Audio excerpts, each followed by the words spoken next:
এরপরের কথা আছে, নবী করিম সাল্লাল্লাহু আলাইহি ওয়াসাল্লাম বলেছেন এই দাজ্জালের শাসন চিরস্থায়ী হবে না। এটাই হচ্ছে আমাদের আশার জায়গা এবং তরুণ প্রজন্মকে এটাই আমরা শেখাতে চাই, জানাতে চাই। এই দাজ্জালের শাসনটা চিরস্থায়ী হবে না। নবী সাল্লাল্লাহু আলাইহি ওয়াসাল্লাম বলেছেন দাজ্জাল এবং তার অনুসারীরা যখন বিশ্বকে শাসন করার দিকে এগিয়ে যাবে, আল্লাহ রাব্বুল আলামিন তাওহীদপন্থীদের এই কালিমার পতাকার কাফেলা গঠন করবেন ইনশাআল্লাহ।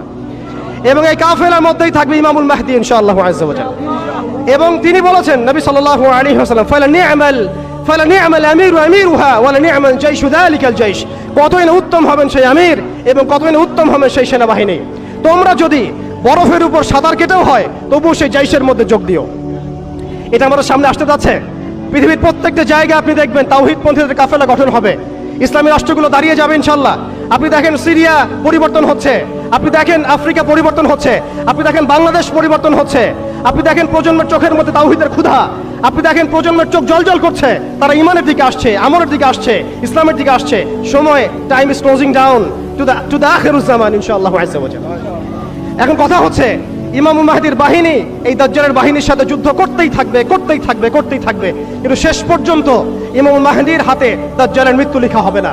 আল্লাহ রাব্বুল আলামিন এই মিথ্যা মাসিহকে মেরে ফেলার জন্য, ধ্বংস করার জন্য আসমান থেকে সত্যিকারের মাসিহ ঈসা আলাইহিস সালামকে পাঠাবেন এই সিরিয়ার মধ্যেই ইনশাআল্লাহ।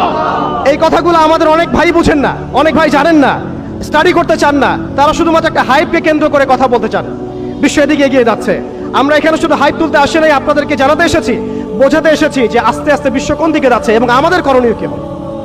এবার আসেন, এটা ভবিষ্যৎবাণী শুধু নয়, নবী সাল্লাল্লাহু আলাইহি ওয়াসাল্লাম অকাট্য ভবিষ্যৎবাণী। তিনি বলেছেন ঈসা আলাইহিস সালামের হাতে যেই ফিলিস্তিনে আজকে মাজলুম বোনদেরকে শহীদ করা হচ্ছে, বাচ্চাদের মাথার খুলি উড়িয়ে দেওয়া হচ্ছে, আমাদের ভাইদেরকে জীবন্ত পুড়িয়ে মারা হচ্ছে, ওই ফিলিস্তিনে লিখে রাখেন আপনারা, মিডিয়া দিয়ে প্রচার করে দিয়েন, এই ফিলিস্তিনের বাবে লুদ নামক জায়গায় তাদের মিসায়া, তথাকথিত মিসায়া মাসিহুদ দাজ্জালকে ঈসা আলাইহিস সালাম হত্যা করবেন ইনশাআল্লাহ। পৃথিবীর কোন শক্তি, কোন ন্যাটো, কোন ইউনাইটেড নেশনস, কোন ইউরোপিয়ান ইউনিয়ন, কোন আইএমএফ, কোন ওয়ার্ল্ড ব্যাংক, কোন সাম্রাজ্যবাদী শক্তি এই ভবিষ্যৎবাণীকে ঠেকাতে পারবেন ইনশাআল্লাহ। আপনাদেরকে চেষ্টা করতে দেন, সারা পৃথিবীর সমস্ত মুসলমানকে যদি এখন তারা মেরে ফেলে তবু এই অকাট্য ভবিষ্যৎবাণী ইনশাআল্লাহ তাআলা তারা পাল্টাতে পারবে না। এটা আমাদের আশার জায়গা, এটাই হচ্ছে চূড়ান্ত বিজয়। এবং ঈসা আলাইহিস সালামের হাতে আগামী 40 বছর লিখে রাখেন আপনারা, এরপরের 40 বছর ওই বাইতুল মুকাদ্দাস থেকেই সারা বিশ্বে ইসলামী খিলাফা কায়েম হবে ইনশাআল্লাহ।